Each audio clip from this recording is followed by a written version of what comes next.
Good morning students. तो student कैसे हैं आप? आज हम स्टडी करेंगे प्लांक्स क्वांटम थ्योरी की। देखो बच्चों, जैसे हमने प्रीवियस वीडियो में देखा था कि हमने वहाँ पे इलेक्ट्रोमैग्नेटिक रेडिएशन के बारे में पढ़ा कि कोई भी बॉडी है, अगर उसको इलेक्ट्रिक या मैग्नेटिक फील्ड में रख दें तो वो रेडिएशन इमिट करती है ना। इसी बेस पे रदरफोर्ड मॉडल भी फेल हुआ था। तो ऐसे इस जो इलेक्ट्रोमैग्नेटिक रेडिएशन जो वेव थ्योरी है, इसके भी कुछ लिमिटेशन है। अब इसके लिमिटेशंस क्या है? वेव थ्योरी जो हमने पढ़ी, वेव मोशन जो हमने पढ़ा, या जो हमने इलेक्ट्रोमैग्नेटिक थ्योरी जो हमने पढ़ी, तो इसके भी क्या है, इसके भी कुछ लिमिटेशंस हैं। ये भी कई चीज़ों को एक्सप्लेन नहीं कर पाई। तो सबसे पहली चीज़ है इसमें ब्लैक बॉडी रेडिएशन, कि क्या होता है ब्लैक बॉडी रेडिएशन। अब जनरली अगर हम किसी चीज़ को या किसी बॉडी को हीट करते हैं तो उससे कुछ रेडिएशन का इमिशन होता है। तो क्यों होता है, किस लिए होता है, ये हमें इलेक्ट्रोमैग्नेटिक जो थ्योरी है ये नहीं बता पाई। दूसरी चीज़ क्या है कि कुछ मेटल ऐसे होते, कुछ मेटल्स ऐसे हैं, या किसी मेटल सरफेस पे जब हम स्ट्राइक करते हैं लाइट की, तो वहाँ से कैसे इलेक्ट्रॉन का इजेक्शन होता है, इसे फोटो इलेक्ट्रिक इफेक्ट कहा जाता है कि ये फोटो इलेक्ट्रिक इफेक्ट किस टाइप से होता है। तीसरा, जब इमिशन होता है या एब्जॉर्प्शन होता है तो वहाँ पे लाइन स्पेक्ट्रा किस तरीके से बनते हैं। तो ये कुछ चीज़ें हैं जिनको कि इलेक्ट्रोमैग्नेटिक जो थ्योरी है, वेव थ्योरी है, वो एक्सप्लेन नहीं कर पाई। तो इन चीज़ों को एक्सप्लेन करने के लिए जो प्लांक्स था, प्लांक्स ने एक थ्योरी दी थी जिसे आज हम क्या कहते हैं, प्लांक्स क्वांटम थ्योरी के नाम से जानते हैं। तो क्या कहती है प्लांक्स क्वांटम थ्योरी जो है वो क्या कहती है? प्लांक्स क्वांटम थ्योरी ये कहती है कि अगर कोई रेडिएशन है, कोई रेडिएट एनर्जी है, उस रेडिएट एनर्जी में वो कंटिन्यूअसली इमिट या एब्जॉर्ब नहीं होती है। यानी कि सपोज हम ये मान के चले कि हमारे पास कोई सोर्स ऑफ एनर्जी है, कोई एनर्जी का सोर्स है, और वो एनर्जी का सोर्स कंटिन्यूअसली क्या कर रहा है, एनर्जी का इमिशन कर रहा है। जो हमने उसके पास बॉडी रखी हुई है, वो बॉडी कंटिन्यूअसली उस रेडिएशन को इमिट या एब्जॉर्ब नहीं करती। अब देखो, इसको हम इस तरीके से समझते हैं। सपोज जैसे मैं, ठीक है, एज ए ह्यूमन बीइंग, अब हमें पता है कि हमें एनर्जी जनरली किससे मिलती है, सन से। सपोज मैं सन पे या बाहर कहीं खड़ा हो गया, ठीक है। अब जब मैं बाहर खड़ा हूँ, मेरे पे सन रेज पड़ रही है, सन रेज से क्या कहीं ना कहीं मुझे एनर्जी मिल रही है। अब मेरी बॉडी जो है उन सन रेज को कंटिन्यूअसली एब्जॉर्ब नहीं कर रही है। मतलब क्या है कि जैसे आपने देखा होगा कि जैसे आप धूप में रहते हैं, थोड़ी देर धूप में रहे, उसके बाद फिर क्या है, छाया में आ जाते हैं, होता है ना ऐसा। ये सर्दियों के टाइम पे आप जैसे धूप में बैठे रहते, जब तक आपको ठंड लगती है आप धूप में बैठे रहते हो, उसके बाद क्या है, फिर एक टाइम ऐसा आता है कि आपको क्या लगने लग जाती है, गर्मी लगने लग जाती है, आप क्या आते हैं, किस में आ जाते हो, छाया में आ जाते हो। तो इसका मतलब क्या हुआ? इसका मतलब ये है कि जो हमारी बॉडी है वो कंटिन्यूअसली क्या हो रहा है, किसी रेडिएशन को कंटिन्यूअसली एब्जॉर्ब नहीं कर रही है। फिर क्या होगा, कुछ देर बाद हम छाया में रहे, फिर हमें ठंड लगेगी, फिर कुछ देर बाद हम धूप में चले जाएंगे, फिर धूप लगेगी, फिर छाया में आ जाएगा। होता है ऐसा, नहीं होता? होता है ना। तो ऐसा क्या है, इसका मतलब क्या है? इसका मतलब यही है कि जो हमारी बॉडी है वो किसी भी रेडिएशन को कंटिन्यूअसली एब्जॉर्ब नहीं कर रही है। कैसे एब्जॉर्ब करें? डिसकंटिन्यूअसली। जैसे सपोज मेरी बॉडी को जितनी एनर्जी की जरूरत थी, जितनी रिक्वायर्ड अमाउंट में एनर्जी चाहिए थी, वो मेरी बॉडी ने ले ली, और फिर क्या है, फिर वहाँ पे जो एनर्जी का एब्जॉर्प्शन है वो कट गया, वो डिसकंटिन्यूअस हो गया। फिर मुझे एनर्जी की रिक्वायरमेंट है, फिर मैंने ले ली। तो इसका मतलब क्या हुआ कि इसका मतलब ये है कि कोई भी बॉडी अगर किसी रेडिएशन को एब्जॉर्ब करती है या इमिट करती है, निकालती है, तो ये कंटिन्यूअस फॉर्म में नहीं होता, किस फॉर्म में होता है, बट डिसकंटिन्यूस फॉर्म में होता है। अब इसको चलो एक एग्जांपल और समझते हैं। आप लोग चाय तो पीते हो, है ना, चाय पीते हो तो आपने वो स्मॉल टी बैग देखे होंगे। टी बैग होते हैं ना, चाय पत्ती के छोटे छोटे पैकेट होते हैं। जनरली आप अगर रेलवे स्टेशन वगैरह में देखते हो, अगर आप चाय पीते हो रेलवे स्टेशन में तो वो टी बैग डाल के देते हैं, या जनरली हम घरों में भी टी बैग का यूज़ कर लेते हैं। अब हम क्या करते हैं कि दूध, चीनी, पानी वगैरह ले लिया, उसमें टी बैग डाल दिया, फिर हम क्या करते हैं, टी बैग को हिलाते हैं। अब हमें जितनी चाय पत्ती की ज़रूरत है हमने ले ली, फिर हमने जैसे एक सिप किया चाय का, फिर हमें लगा नहीं यार चाय पत्ती कम हो रही, तो हम उसको फिर टिप कर देते हैं ना। तो सेम यही थिंग्स है कि जितनी हमें रिक्वायरमेंट हो उतनी हमने यूज़ कर ली, बाकी हमने रहने दी, बाकी हमने साइड में कर दी। तो ऐसे ही कि एनर्जी जो होती है वो इमिट, किसी जो रेडिएंट एनर्जी है वो अगर इमिट हो रही है या एब्जॉर्ब हो रही है तो वो कंटिन्यूस फॉर्म में नहीं होती, बट डिसकंटिन्यूस फॉर्म में ये होती। जब हमें एनर्जी की ज़रूरत होती है वो हम ले लेते हैं, और जब नहीं होती तो तब हम नहीं लेते। तो ये जो एनर्जी है जिसको हम कंटिन्यूसली, जिसको हम क्या है डिसकंटिन्यूसली एब्जॉर्ब करते हैं या इमिट करते हैं, वो जो एनर्जी है वो किस फॉर्म में मिलती है हमें, स्मॉल पैकेट्स ऑफ एनर्जी। किस फॉर्म में मिलती है, स्मॉल पैकेट्स ऑफ एनर्जी। यानी वहाँ पे एनर्जी के क्या बनते हैं, स्मॉल पैकेट बनते हैं। जैसे अभी मैंने बताया tea bag, for example tea bag समझ लो, वो क्या हो गया आपके स्मॉल पैकेट ऑफ एनर्जी हो गए, और उनको हम क्या करते हैं, एब्जॉर्ब करते हैं या इमिट करते हैं। तो in small packets of energy को कहा जाता है क्वांटा। क्या नाम दिया गया इसे, क्वांटा, QUANTA, क्वांटा, ANTA। तो क्वांटा क्या है, it is the small packets of energy जिसको कि हमारी बॉडी डिसकंटिन्यूसली या तो एब्जॉर्ब करती है या इमिट करती है, या तो एब्जॉर्ब करेगी या बाहर निकालेगी, इमिट करेगी। तो प्लांक्स ने ये कहा कि कोई भी रेडिएंट एनर्जी जो है या कोई भी रेडिएशन है जो उसके अंदर एनर्जी है वो कंटिन्यूस फॉर्म में एब्जॉर्ब या इमिट नहीं की जाती, बट डिसकंटिन्यूस फॉर्म में एब्जॉर्ब या इमिट होती है। और ये किस फॉर्म में होती है, स्मॉल पैकेट्स ऑफ एनर्जी के फॉर्म में होती है, और इन्हें नाम दिया उसने क्वांटा। अब अगर सेम यही एनर्जी हमें सन से मिलती है तो सन के रेडिएशन से जो एनर्जी है उसको नाम दिया गया फोटोन। अगर हमें अदर सोर्स से मिल रही, सन के अलावा किसी दूसरे सोर्स से मिली, तो हम क्या नाम देंगे उसका, क्वांटा। और जो सन से मिल रही है हमें एनर्जी उसको हम नाम देंगे फोटोन। जो हम सन से एनर्जी ले रहे हैं उसको हम क्या नाम देंगे, फोटोन। और जो अदर सोर्स हैं सन के अलावा उनसे जो एनर्जी इमिट या एब्जॉर्ब हो रही है उसे नाम देते हैं क्वांटा। ठीक है, तो पहली चीज़ तो उसने ये कही। दूसरी चीज़ ये कही प्लांक्स ने कि जो रेडिएशन आपका इमिट हो रहा है या जो रेडिएशन आपका एब्जॉर्ब हो रहा है उसमें जो एनर्जी होती है, एनर्जी क्या होती है, energy is directly proportional to frequency. ठीक है, यानी कि रेडिएशन एनर्जी जिस भी चीज़ से हमें मिल रही है वो उसकी फ्रीक्वेंसी के डायरेक्टली प्रोपोर्शनल होती है। तो जो एनर्जी है, एनर्जी यानी E is directly proportional to nu. Nu क्या हो गया आपका, फ्रीक्वेंसी।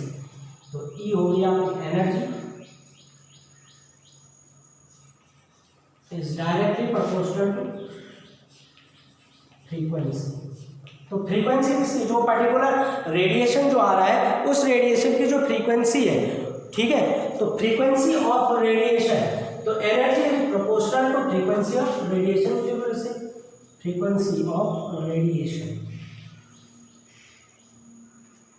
तो एनर्जी डायरेक्टली प्रोपोर्शनल होती है किसके, frequency of radiation. E is proportional to nu. तो पहली चीज क्या कहा उसने, पहले उसने ये कहा कि जो एनर्जी है वो कंटिन्यूस फॉर्म में नहीं बल्कि डिसकंटिन्यूस फॉर्म में एब्जॉर्ब या इमिट होती है, और उन्हें नाम दिया उसने क्वांटा। लाइट के केस में कहा उसने फोटोन। ये तो फर्स्ट थिंग्स होगी। सेकंड थिंग्स है आपकी कि जो रेडिएशन होता है वो डायरेक्टली प्रोपोर्शनल होता है फ्रीक्वेंसी के, ठीक है। और तीसरी चीज़ कही उसने कि जो टोटल एनर्जी रिक्वायर्ड होती है या एब्जॉर्ब की जाती है वो कुछ होल नंबर ऑफ क्वांटा होती है।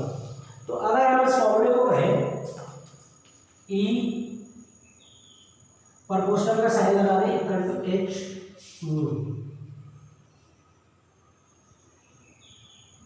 equal to h nu, where h is Planck constant.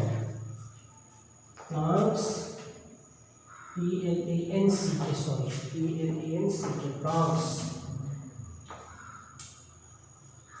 Planck's constant।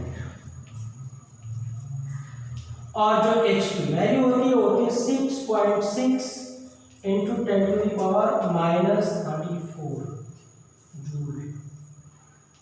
Joule पर सेकंड होगी इसका, I think joule second, not पर सेकंड, जूल सेकंड। तो इट इज 6.62 भी आता है, लेकिन हम जनरली 6.6 तक ही लेते हैं। 10⁻³ जूल सेकंड, ये आपके प्लांक कांस्टेंट की वैल्यू। तो इससे हम पता कर सकते हैं कि कितनी एनर्जी एमिट हुई है, कितनी एनर्जी इमिट हुई है, कितनी एनर्जी आपकी एब्जॉर्ब हुई है, ये हमें इससे पता चल जाता है। क्लियर। अब तीसरी चीज क्या कही प्लांक ने? तीसरी चीज प्लांक ने ये कही कि जो एनर्जी है, जो आपकी total amount of energy emit हो रही है या एब्जॉर्ब हो रही है, वो क्या होती है? वो कुछ होल नंबर ऑफ क्वांटा। ठीक है, ये क्या होती है? कुछ होल नंबर ऑफ क्वांटा होते हैं, यानी क्वांटम की जो नंबर है वो कुछ होल नंबर होते हैं। तो इसको हम क्या लिखते हैं? वह इसको हम जब फॉर्मूले में लिखते हैं तो इक्वल टू इसका फॉर्मूला बनता है n into H into nu, where n equal to whole number 1 2 3 4 so and so। तो इसके अकॉर्डिंग हम यहाँ पे ये फॉर्मूला बना लेते हैं। तो एन एच की वैल्यू हमें पता है, न्यू की वैल्यू में गिवन होगी या ई की वैल्यू में गिवन होगी। इस तरीके से हम इसके एनर्जी के रिलेटेड क्वेश्चन हम इसको फाइंड कर लेते हैं। ठीक है, तो प्लांक्स क्वांटम थ्योरी में क्या कहा प्लांक ने? प्लांक ने सबसे पहले ये कहा कि जो रेडिएशन होता है, जो रेडिएशन इमिट होता है या एब्जॉर्ब होता है, वो क्या होता है? एक सिंपल, थर्ड में उसने कहा कि सिंपल होल नंबर रेशियो में ये आएगा। और पहली चीज इसने जो कही है वो ये कही है कि जो रेडिएशन एनर्जी है वो स्मॉल पैकेट्स के रूप में या स्मॉल पैकेट्स के फॉर्म में मिलती है, जिसे हम क्वांटा कहते हैं। और ये कंटिन्यूसली एब्जॉर्ब नहीं होती, बल्कि क्या होती है? डिसकंटिन्यूस एब्जॉर्ब की जाती है। ठीक है। दूसरा, जो एनर्जी है, जो एनर्जी एब्जॉर्ब हुई है या इमिट हुई है, वो डायरेक्टली प्रोपोर्शनल होती है फ्रीक्वेंसी के। ठीक है। और जो एनर्जी है, ठीक है, डायरेक्टली प्रोपोर्शनल टू फ्रीक्वेंसी है, ये क्या होती है? एक simple whole number of quantum में होती है। तो ये इसके प्लांक थ्योरी के कुछ वो है, प्लांक थ्योरी के पोस्टुलेट ये जो है। अब देखो यहाँ पे ब्लैक बॉडी रेडिएशन कैसे यहाँ पे आ रहा है, अब समझो इसे। ब्लैक बॉडी रेडिएशन है,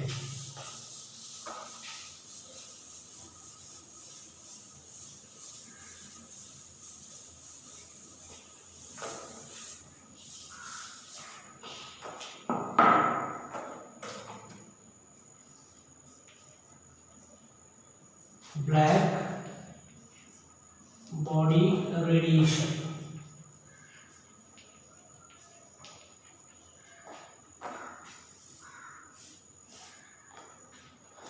बच्चों थोड़ा सा समझो ढंग से, हाँ, होता क्या ब्लैक बॉडी रेडिएशन। हम एक एग्जांपल लेते हैं, जनरली हम लोग इस चीज को देखते भी हैं। आपने लोहार देखा होगा, लोहार जो लोहे का काम करता है। जनरली आपने कहीं पे अगर आप जाते हैं या जैसे सड़क के किनारे आपने लोहारों को देखा होगा, तो आपने एक चीज़ देखी होगी कि लोहार जब आयरन को, किसी आयरन आर्टिकल को बनाता है, तो पहले क्या करता है? उसे हीट करता है। और आपने ध्यान दिया होगा कि वो जो आयरन जब हीट होता है तो हमें किस कलर में दिखता है? रेड कलर में। ठीक है ना? किस कलर में दिखता है वो हमें? रेड कलर में। अब देखो, अब इसको समझो जरा ढंग से। जनरली जब हम आयरन को हीट करते हैं तो धीरे धीरे धीरे जैसे जैसे हम टेम्परेचर राइज करते हैं, तो टेम्परेचर राइज करते करते वो क्या होता है? रेड कलर में कन्वर्ट हो जाता है। जब बिल्कुल हीटअप हो जाता है तो किसमें? रेड कलर में वो कन्वर्ट हो जाता है। ठीक है। अगर उस टाइम आप लाइट को देखें जो हम उसको हीट करने के लिए दे रहे हैं, तो वो जो लाइट है जो हम उसको दे रहे हैं वो क्या होती है, पहले वाइट होती है, फिर धीरे धीरे वो क्या हो जाती है, किस कलर में आ जाती है, वो आ जाती है आपकी ब्लू कलर में। लाइट क्या हो जाती है, लाइट की जो फ्लेम है वो ब्लू कलर की हो जाती है। और जैसे जैसे हम एनर्जी इंक्रीज करते हैं, जैसे जैसे हम क्या करते हैं, एनर्जी इंक्रीज करते हैं, तो वो जो आयरन का जो रेड कलर है वो रेड कलर से धीरे धीरे धीरे क्या है, ब्लू कलर में हमें धीरे धीरे दिखता है। और लास्ट फाइनली वो क्या हो जाता है, जब ठंडा हो जाता है तो ब्लैक कलर का वो हमें दिखता है। ये एक चीज़ हम जनरली देखते हैं। अब समझो इसे होता क्या है।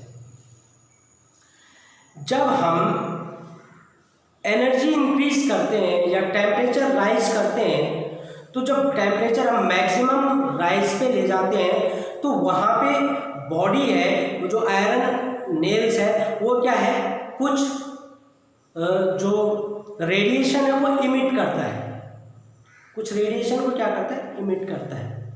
ठीक है, अब वो जो रेडिएशन इमिट हो रहा है उसकी जो वेवलेंथ होती है, जब मैक्सिमम टेम्परेचर पे हम उसे ले जाते हैं तो उसकी जो वेवलेंथ होती है वो सबसे मैक्सिमम होती है।